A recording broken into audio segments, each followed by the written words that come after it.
Pejuang Hamas dan rakyat Palestin telah memperoleh kemenangan dalam Perang Taufan Al-Aqsa sejak 7 Oktober 2023. Pensyarah kanan Kolej Permata Insan Universiti Sains Islam Malaysia USIM, teknologis Dr. Abdul Rahman Ibrahim Sulaiman Islaih berkata, operasi Taufan Al-Aqsa juga adalah medan yang menunjukkan kegagalan tentera rejim Israel, malah mereka malu besar dengan kekalahan itu.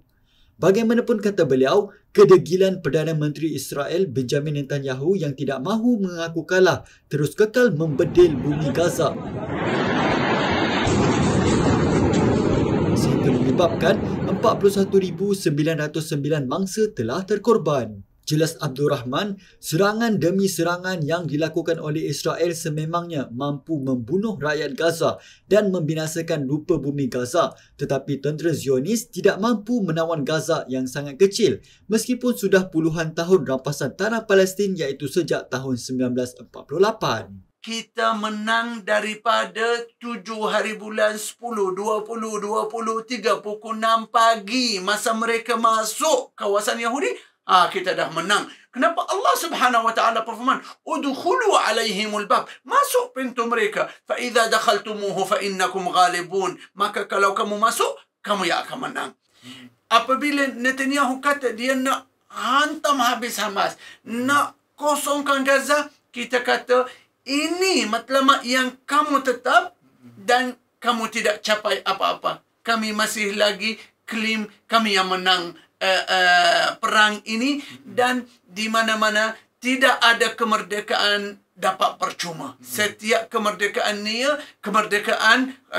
negara atau umat ada harganya.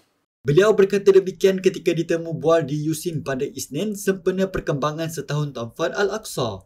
Ditanya mengenai gencatan senjata, Abdul Rahman berkata, Hamas setuju untuk mencapainya tetapi Netanyahu sendiri yang mahu menyambung perang dan pemimpin Israel itu tidak serius untuk melaksanakan gencatan senjata tersebut. Ini terbukti apabila terlalu banyak proses rundingan dilakukan Israel dan sering berdolak-dalik dengan pelbagai syarat-syarat baharu dan tidak bersetuju dengan syarat yang telah ditawarkan kepada kedua-dua belah pihak. Presiden Biden bawa satu cadangan untuk Hamas melalui Mesir dan Qatar. Hamas setuju.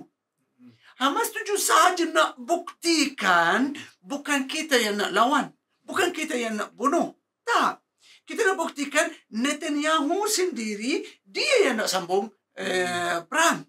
Lepas tu, apabila Presiden Joe Biden bagi satu cadangan untuk Netanyahu, Netanyahu bagi some correction, bagi beberapa pembetulan. Lepas pembetulan Netanyahu, Hamas pun setuju. Bukan sebab dia nak setuju, sebab dia nak buktikan Netanyahu bukan serius. Dia bukan bersungguh-sungguh. Lepas Netanyahu bagi beberapa pembetulan, Hamas pun setuju, Netanyahu tak setuju. Dalam pada itu, ujar Abdul Rahman, kesengsaraan yang dihadapi rakyat Palestin hari ini bukan dilalui mereka dalam tempoh baru setahun, tetapi sudah 17 tahun mereka terpaksa hidup di penjara paling besar di dunia itu. Malah katanya, rakyat Palestin bukan hanya berdepan dengan Israel, tetapi melawan satu entiti yang lebih besar iaitu Zionis dan negara-negara yang menyokong mereka bagi merealisasikan agenda besar. Negara haram itu Israel, yang lawan kita bukan. Bukan kita nampak. Ada Amerika, ada Britain, ada macam-macam negara. Kita nampak ada Menteri Luar Negeri datang, ada Presiden datang, ada Perdana Menteri datang daripada pelbagai negara datang ke Israel untuk sokong mereka. Jadi kita dengan senjata-senjata yang kita sendiri buat dengan rakyat kita sahaja, kita yang lawan. Mana ada orang datang daripada luar Gaza untuk lawan? Tak ada. Kita je.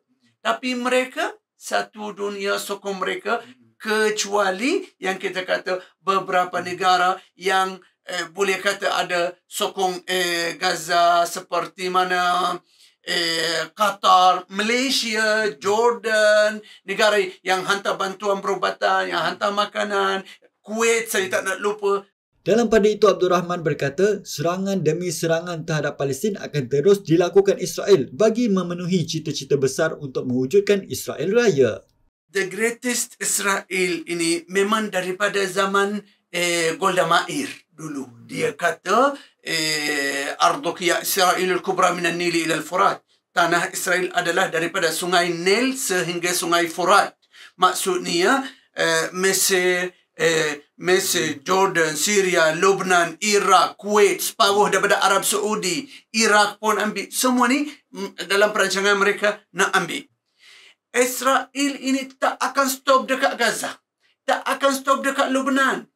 Saya rasa sebelum mereka masuk Lebanon, kita kata mereka akan masuk Lebanon. Dan hari ini kita cakap mereka tak akan stop dekat Lebanon. Tak lama lagi akan masuk Syria.